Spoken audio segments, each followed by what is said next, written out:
So I think we're getting ready to start here and get out of Slack, maybe. Um, let's see. Close that.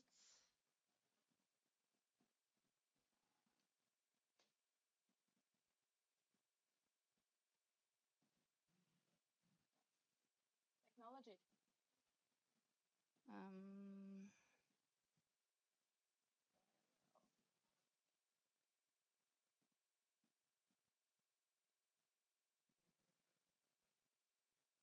all right. So thank you all for coming here today. And welcome to this session on Appfarm for startups. My name is Hannah, and I'm a business developer at Appfarm. And for those of you who don't know who we are a Norwegian no-code company, and we have a platform for developing full-stack applications. And although our main customer base are enterprise, we also believe in the importance of giving startups the access to using no-code to launch their products. And in this session, one of the startups in our startup program is going to present their journey using Appfarm. And before starting off with that, I'm going to give a brief presentation on why startups would want to use no-code. So, I don't know how many of you have experience using or being in a startup, or maybe some of you are in a startup today. Either way, maybe this list looks somewhat familiar to you. There are many reasons why startups fail. There can be a lack of product market fit, a lack of validation, the list goes on. And at the end of the day, it all comes down to managing risk. So that's what entrepreneurship is all about. It's about reducing risk. And here, this is where no-code comes in and can help. Because with no-code, you really have a new way of reducing risk much faster and much more efficiently than with traditional coding. So that's because no-code lets you run lean. So what does that mean? It means that you are able to build fast, test, and iterate on your solutions. So instead of basing your final product on your initial ideas and assumptions, you get to make the necessary changes as you discover new needs and new factors in, for instance, your customers. So what does this mean in entrepreneurship and for founders? It means that instead of building very simple prototypes and mockups, you can create real functional MVPs. You can even launch them and scale them, and you can start acquiring real customers early. This means you can build your customer base from a very early stage, which is very valuable. We all know that to survive as a startup, you need customers. And you save time on not doing as much developing and maintenance, and you can use that on focusing on your core products and your value proposition. So all in all, you can go much further with fewer resources. You also have to decide whether you want to build your product completely using no-code, or if you want it to be part of just parts of your products. And we have startups doing both with our startup program. Here is a list of the startups that are enrolled in our program, or a list of those startups. One of them is with me here today, Bevart. And I'm also going to include just a little bit information about our startup program. It's a 2-year program where you get a discount on our most popular subscription. You also get visibility on our websites and social media. And there are a few specific things you need to have in order to qualify for enrollment. And at the end of this presentation, there will be a link, a QR code you can scan to get more information and even apply for the startup program. If you're considering building with no-code, there are a few steps you should take.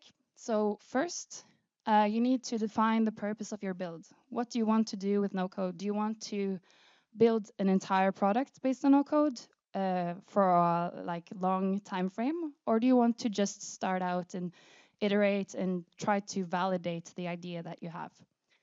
This is very important in order to inform your choice of no-code stack. So next, you want to research the no-code stack.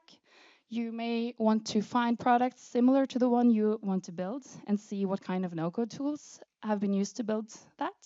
You may do a top-down approach and search for the best-in-class tools. You may talk to founders. You may talk to companies like us over there. Yeah, so there, and in the no code community, generally people are very open and sharing their experiences. So there's a lot to learn from people who have done this before. Also, you want to to evaluate the development costs and the running costs. And again, this comes back to what you want to do with no code. What's the purpose of your build? What's the timeline here? And in the end, you just start running and get up to speed with no code. So with that, I want to introduce Håvard from Bevart.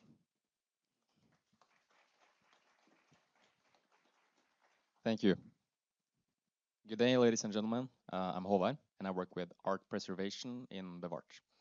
So we help museums take care of art. And since the beginning, we've built our product using no code. So I'm here today to talk about our experiences and talk a little bit about the pros, but also a little bit about the cons. So first, a little bit about us. Our world is full of priceless art. And this painting that you can see here is worth nearly $100 million. There are three things that can damage it. It is incorrect lighting, incorrect temperature, but above all, incorrect humidity. And this is why they invest substantial sums in protecting it. So at the Van Gogh Museum, they spend $6 million every year just on art protection.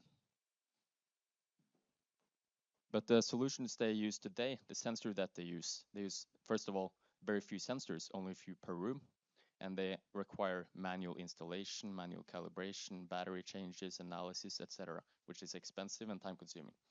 So this leads to a high damage risk and a high energy waste. In Bevart, we shift the focus from the collections to the individual artworks. So we recommend the museums how they can take care of each individual artwork, and we use microsensors to measure climate with every artwork. And we recommend them how they can tailor the climate to each individual artwork's specific needs, and also save energy while doing so. And this has all been possible because we use no-code tools, and we use specifically Appfarm. So why has this been beneficial for us? I believe for startups, there are three main reasons you should go for no-code solutions. First of all, it gives you a higher speed. It lets you launch really fast and build products that you can deploy. You can have live feedback from your customers extremely fast. It also is very cost efficient. So like Hannah said, you can run really lean. We only have 2 developers, but we build a full-scale product basically. Third, it gives you a lot of flexibility, so you can adapt to changing market conditions extremely fast. And to us, specifically, with using Appfarm, we have a few experiences, and I want to go in depth on that. First of all, the pros here. As for the speed, from the beginning when we started developing, we only spent 4 weeks until we had a live working solution with a paying museum in Norway. We also, from that very moment, had very rapid feedback cycles.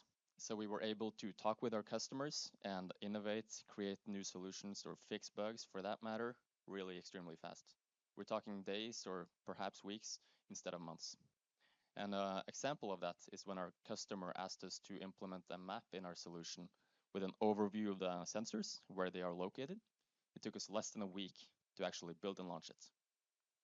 And that's pretty cool. I think as for costs as well, this is extremely important for startups. And as I said, we have 2 developers. We actually have 2 part-time students that have built our entire application. And yeah, this is just incredible. Not even possible with traditional code. Our developers say that they develop like 10 times faster using no-code tools. And third, it has given us a lot of flexibility. So we've structured our backend so that we can easily implement new sensors. And actually tomorrow we're having our first transport sensor in use, transporting like a really valuable Renaissance painting. And we've been able to implement this new sensor into our stack extremely fast. There are some drawbacks, and I want to talk a little bit about them.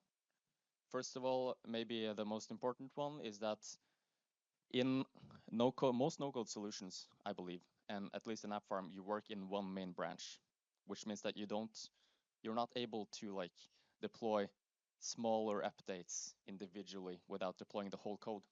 Everything is done live in the development environment, and you have one branch.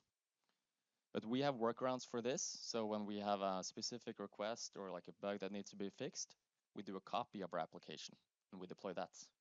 So it lets you like do workarounds, but it's quite difficult, or not very difficult, but it's possible to work around that problem. Second, we work with large sensor data. Each individual event from this is very small. It's like a temperature and a timestamp. But when you fetch data from say 3 months at a time and you want this graph, there's a lot of data. So with the standard solution from Appfarm, it's not tailor-built for time series data, which is actually a pretty niche application. But however, we are using AWS and MongoDB to overcome this problem and have a really responsive solution. And third, I want to talk about the nature of low code or no code.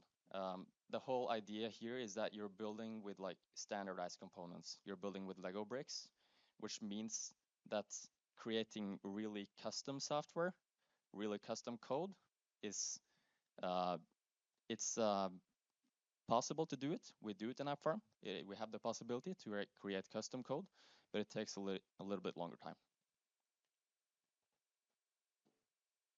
But these challenges or these cons is by far outweighed by the benefits. And the fact is now that we are live at museums all over Norway, and we have built a full solution that revolutionize how you protect art just using 2 part-time developers. And we've done it in 18 months. Now we are all over Norway. In the next month, we will be in 3 other European countries. And it couldn't have been possible without no-code. So I want to show you a bit from our one of our projects here. Maybe you can help me. Yeah, I got it. I think I got it. Yeah. Okay, so this is Bergen City Museum. And here you have an overview of their buildings. You can look into their buildings, see the rooms, and inside the rooms they have placed sensors. If you want to check out the sensor data, you click here, and you get a time series of the data. Here you see the relative humidity. You can also see the temperature. You can compare sensors.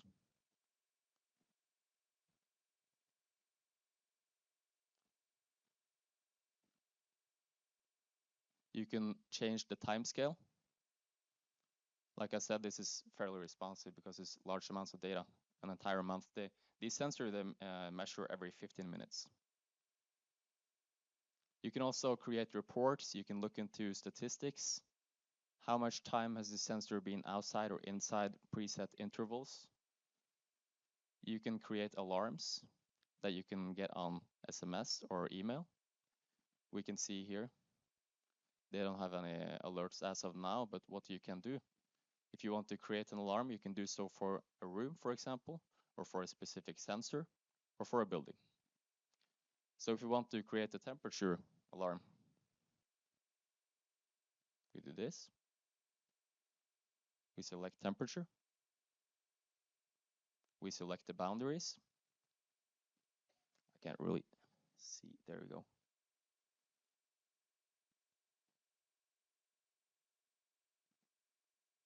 And then we select who is going to receive the warning. So you get the idea.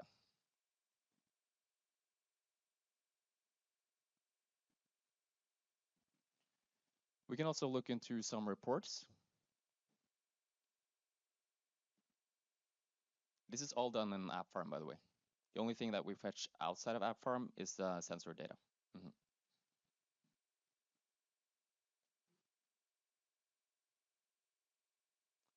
So this is the type of insight they share. For example, museums often share art with each other between institutions, and they have to report on how the climate is going. Okay, so you have an idea of what we have built.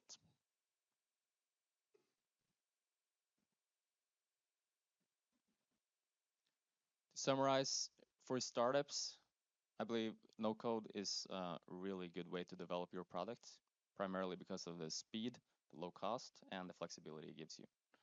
There are some limitations for deployment, there are some limitations for custom code, and there are some limitations for time series data. But that's not the point. The point here is that you are able to develop really great products in a very short time. So I think for startups, most startups, I think NoCode is a no-brainer. Thank you.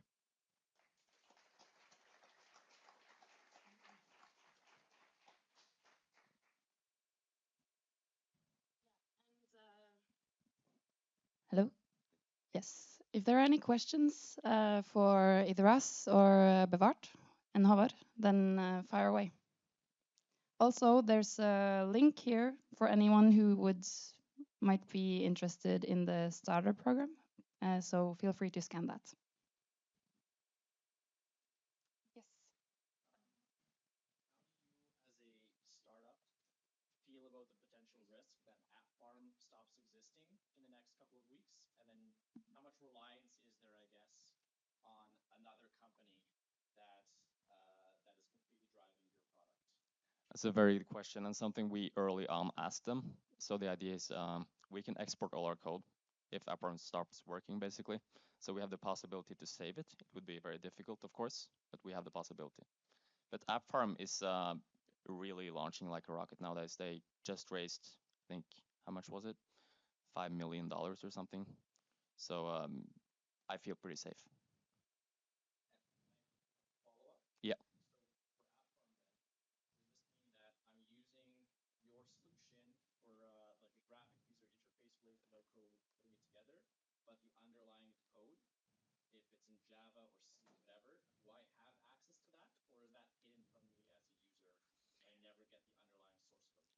I don't get the underlying source code, or we don't in the Vart, but we can extract it if it's necessary. So the answer to that is in an emergency, like if Appfarm was to disappear, then it would be possible. Mm. Hi, I'm Peyo from Moonland, a data consultancy company from Belgium. We're doing everything in no-code as well. Thanks for the presentation. Very cool idea and startup and product as well. I'm wondering how it worked for you to integrate the time series because that's a common problem indeed for no-code projects. So I'm just wondering, does Appfarm allow you to embed something, or how did you integrate this exactly?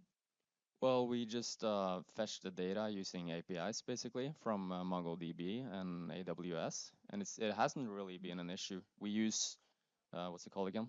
A separate program for just visualizing the data. But I mean, fetching the data hasn't really been a big issue. I'm not the CTO though, but that's my impression. Mm-hmm. Thank you.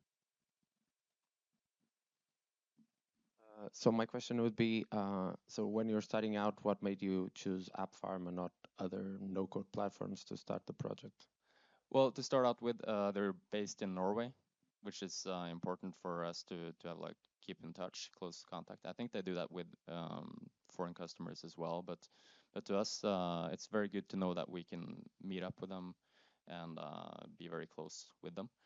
But we quickly realized that we wanted to build something fairly complex, almost the entire solution in no code, and Appfarm allows us to do that. So I believe there are many no-code solutions out there that are probably that could do a good job as well, but Appfarm delivers the whole package basically, and we're very happy with that.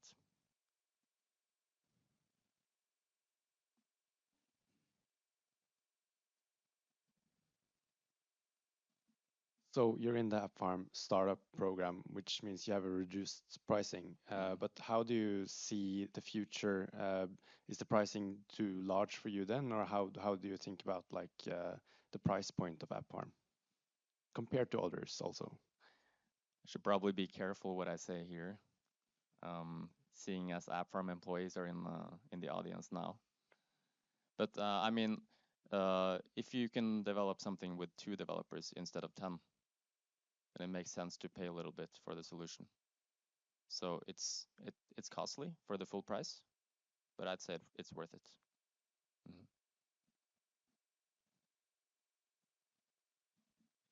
Well, hi. I'm a full-time user Appfarm. That's the main tool that I use, and I felt your presentation was really good, really explaining everything. But I'm just wondering, in the cons part, you were talking about the true customization, which is a con. So just can you just explain us what do you mean by true customization? Because I'm not really seeing what is the limits in Appfarm customization. Well, the thing is that you can use these blocks that you're familiar with, the custom coded components, and you can basically code anything. But it's difficult to code in other frameworks than like basic JavaScript. So you cannot use React, for example, inside these coded components, which makes it difficult to create like really complex coding components. I mean, you could code basically everything in theory, but it's more time consuming than if you would have used something other. Okay, thank you.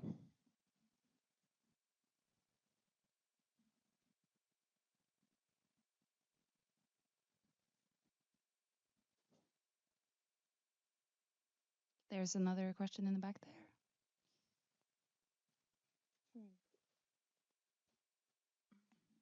Sorry, I didn't introduce myself. Adam Bruniewski with MobilityDB out of the Netherlands. You mentioned that you chose to use MongoDB for the actual data side of things. Can you give a little bit more insight into how painful or not painful it is to integrate other tools into the stack, whether it's at the kind of front end, fully back end, or somewhere in the middle? Can you give a little bit of insight into that? I mean, did you say you were from MongoDB? No. MobilityDB. Okay. But I'm curious about your MongoDB. Yeah.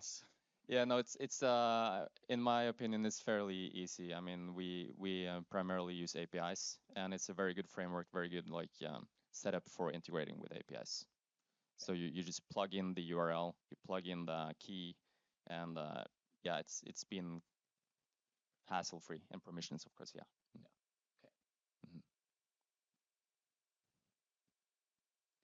Okay, and if are there any more questions? If you come up with questions at a later time, we are on a stand right over there. I have a bunch of colleagues here with me, so we'll be ready to answer any of your questions, and maybe you'll also hang around a bit more. Yeah. So thank you so much for coming today. I hope you enjoyed it.